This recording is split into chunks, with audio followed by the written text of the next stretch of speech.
Underground like Bombay, moving chill, knocking opponents like Holyfield. You know the deal, too much excitement, Kaepernick and watch how they kneel. I cannot refuse in this game, I don't have nothing to lose. Been on the move, 4 pockets full, I got something to prove. Yo, do you mind, mate? What's going on, guys? Welcome back to a brand new video. I am shooting on the new iPhone 13 in cinematic mode. Can you stop? And it's insane. This camera is sick. I am so glad I got this, and the content quality is perfect.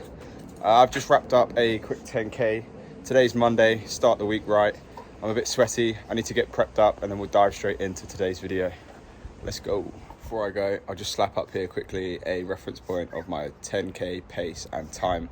It's sat at around the 5:15 to 5:20 average pace from memory at the moment, which I'm happy with. Around 5-minute pace for distance, I'm fine with that. I'm not trying to absolutely gun it. It's coming into winter, we're just cruising and keeping the mileage up for when summer comes around and we're in prime condition. So yeah, it's up there. I will see you guys shortly. This camera's so mad. All right. Yo, what's good, guys? I am back, I'm showered, I no longer stink, and I look somewhat representable. So that's cool. Got just Bella here chilling on the side. There seems to be a bit of a theme of dogs in this video, but who doesn't love dogs? So let's quickly dive into this. Why I've brought you here, why I've got your attention, and we are here to talk about this particular shoe. If you hadn't guessed by the intro, we're talking about the Hoka-one-one-review Clifton 7. Now this shoe is insane. I'm relatively, well, this is my first pair of Hokas, so I'm not extremely new to them. I've done about 250 miles, maybe more, maybe 300 in these shoes now. First of all, they're still holding up fantastically well. I mean, they don't really look worn in at all. They're a bit dirty, but that's just due to English weather. They're fantastic. I have no bad words to say about these shoes. I've seen that the Clifton 8s are now out, and just looking at the images, I can't really see much of a difference and why you should pay the extra, 30 quid, because these in England are 100 GBP. And the Clifton 8s are 130, whereas these are every bit as good, so I have no complaints. The most notable thing about this shoe is definitely the comfort. Now, I used to run in these all the time, which are the Nike, I can't even remember what they are anymore, the Nike React-infinity-run-flyknits, which are still a fantastic shoe. This is my third pair, but these have now been retired as running shoes, and they're now just basically gym shoes that I wear to the gym and just kicking about doing errands.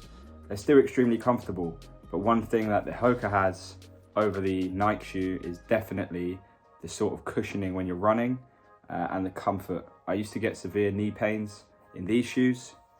In these, I haven't had knee pains in forever. Now you can probably tell straight away from the size of the sole.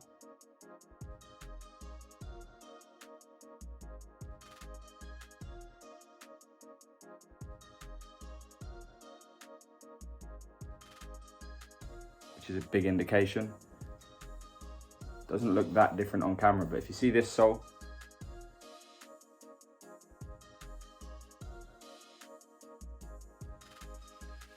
it's like an average size sole, and this sole is a lot chunkier, especially on the insole there. It's really chunky. And also on the bottom of the shoe, it tapers down from quite a wide toe here, down to the heel. Whereas with this, it stays consistently fat all the way through. And it makes all the difference if you're a runner like myself, who runs sort of heel down first. So I can't change that, it's just how I run.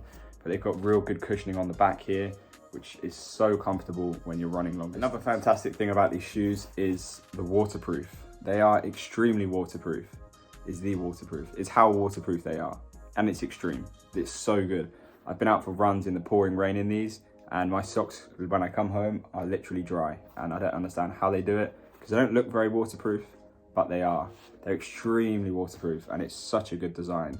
I mean, for 300 miles, they've still got the logo on the inside, and it's just bonkers. I mean, for the money, I can't believe that these shoes are not more expensive. As I say, I've always been a Nike running shoe person, but since having these first pair of Hokas, there's no way I can leave them. They're just unbelievably comfortable. I notice as well, when you're running, they're very springy as well as cushioned. So As opposed to the Nike, you get the comfort and the spring.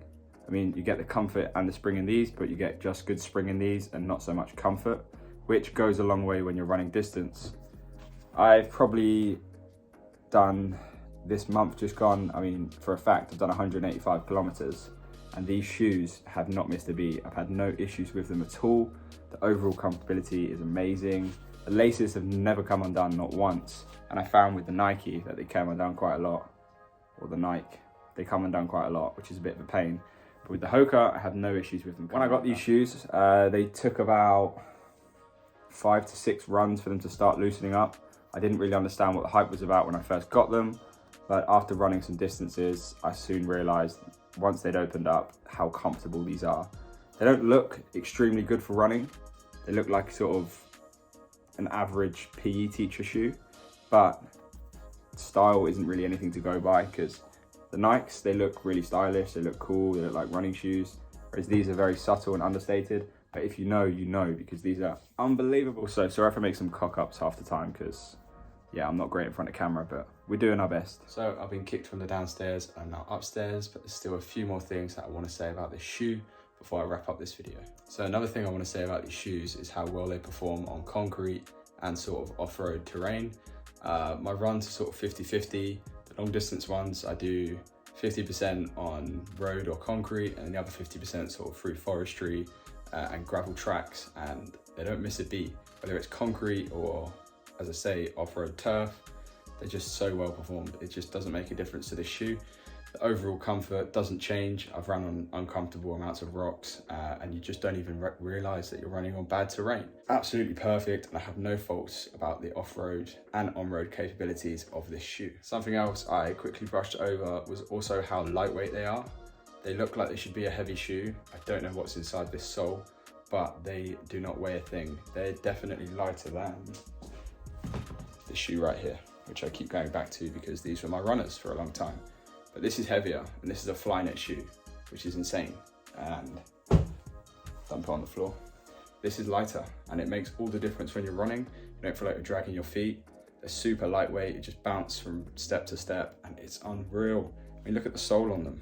You wouldn't believe it if I told you I've done about 200 to 300 miles in these shoes since having them. They're just so crazy, and I'm definitely going to be buying another pair soon. Another thing to talk about is sizing. I know Hoka offer a half size or what they call an oversize. So if you've got a wider foot, you can get the bigger size, which say you're a size 9, you can get a big size 9. I can't remember the exact terminology they use, but I can't remember. But you can get a size 9, but in like a wider foot, if that makes sense. But I've got a really skinny foot, and these are at 8.5, and they fit me perfectly, which is true to size. I wear 8.5 most of the time, depending on the shoe, but generically I'm 8.5, and these fit perfectly. I don't need to do the laces very tight, as you can see, just sort of enough so there's tension, and they fit perfectly. So I'd recommend, if you've got a skinny foot like myself, get true to size. If you've got a wide foot, get your size, but what they call, I can't remember what they call it. I'll put the terminology on the bottom here. But yeah, get the bigger size if you've got a wider foot. But for me, skinny foot, 8.5 fits true to size perfectly, and they never feel like they're slipping off with light tension on the laces. And breathe. I hate filming in my room because the lighting is so bad, but when you live at home, you have to do what you gotta do. Anyway, that's gonna wrap up the video. Just a quick one. I wanted to put it together for a while, but I wanted to make sure that I've covered the right amount of distance to give an honest opinion. And my honest opinion in an overview is that they're perfect. I've had about 4 different pairs and different types of running shoes. The Hokas for me are the best, and I'm definitely gonna stay with Hoka. So that's the review.